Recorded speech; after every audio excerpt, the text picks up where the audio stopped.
আসসালামু আলাইকুম প্রিয় দর্শক, বিশ্বদিগন্তে আপনাদের সকলকে স্বাগত জানাচ্ছি।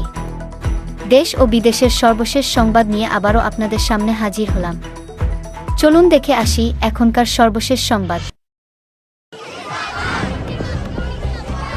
টানা ৩৭ দিনের আন্দোলনের পর ভারতের কেন্দ্রীয় শিক্ষামন্ত্রী ধর্মেন্দ্র প্রধানের পদত্যাগে উচ্ছ্বাসে ফেটে পড়েন শিক্ষার্থীরা। এই আন্দোলনে শিক্ষার্থীরা ছাড়াও যোগ দেন বিভিন্ন শ্রেণী পেশার মানুষ।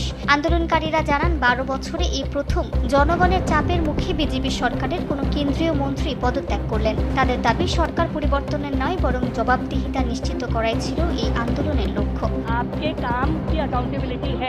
অন্যায়ের বিরুদ্ধে শিক্ষার্থীদের এটি এক বড় বিজয়। আজ শুধু ধর্মেন্দ্র প্রধানের পদত্যাগ নয়, এটি নরেন্দ্র মোদীর অহংকারেরও পদত্যাগ।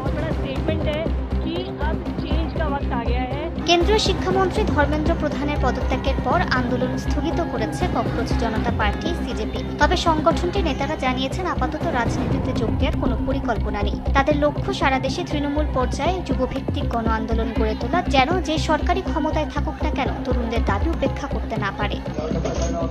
এদিকে এনডিটিভির এক প্রতিবেদনে দাবি করা হয়েছে, দ্বিতীয় দফার বৈঠকে সরকারকে ৩ দিনের আলটিমেটাম দিয়েছিল সিজেপি। তাদের একমাত্র দাবি ছিল ধর্মেন্দ্র প্রধানের পদত্যাগ। সূত্রগুলোর দাবি, সে বৈঠকের পরই পরিস্থিতি বদলাতে শুরু করে। সরকার এনটিএ পুনর্গঠন, প্রশ্নপত্র ফাঁস বিরোধী আইন আরও কঠোর করা, শিক্ষা সচিব বদলি এবং ফাস্ট ট্র্যাক আদালত গঠনের সিদ্ধান্ত নিলেও আন্দোলনকারীরা অনড় ছিলেন।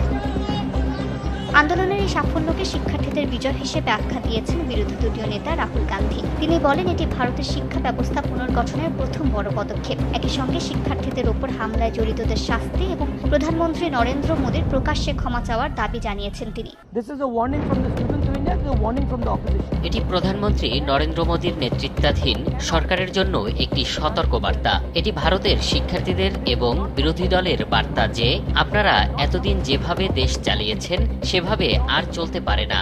ভারত আপনাদের ব্যক্তিগত জমিদারি নয়, এটি আপনাদের সম্পত্তি নয়। এই দেশ ভারতের জনগণের, ভারতের সংবিধানের। ধর্মেন্দ্র প্রধানের পদত্যাগের পর দিল্লির যন্তর মন্তরে আন্দোলনকারীরা নিজেরাই আন্দোলন স্থল পরিষ্কার পরিচ্ছন্ন করেন। দিল্লি, চণ্ডীগড়, হায়দ্রাবাদ সহ দেশের বিভিন্ন শহরে মিষ্টি বিতরণ, বিজয় মিছিল, জাতীয় পতাকা হাতে উচ্ছ্বাস এবং মোমবাতি প্রজ্বলনের মাধ্যমে উদযাপন করেন শিক্ষার্থীরা। কয়েক সপ্তাহের এই আন্দোলনকে প্রধানমন্ত্রী নরেন্দ্র মোদীর তৃতীয় মেয়াদের সবচেয়ে বড় রাজনৈতিক সংকটগুলোর একটি হিসেবে দেখছেন বিশ্লেষকরা। প্রিয় দর্শক, এখনকার মতো এখানেই শেষ করছি। দেশ ও বিদেশের সর্বশেষ সংবাদ জানতে আমাদের চ্যানেলটি সাবস্ক্রাইব করুন। সাথে থাকার জন্য ধন্যবাদ। আল্লাহ হাফেজ।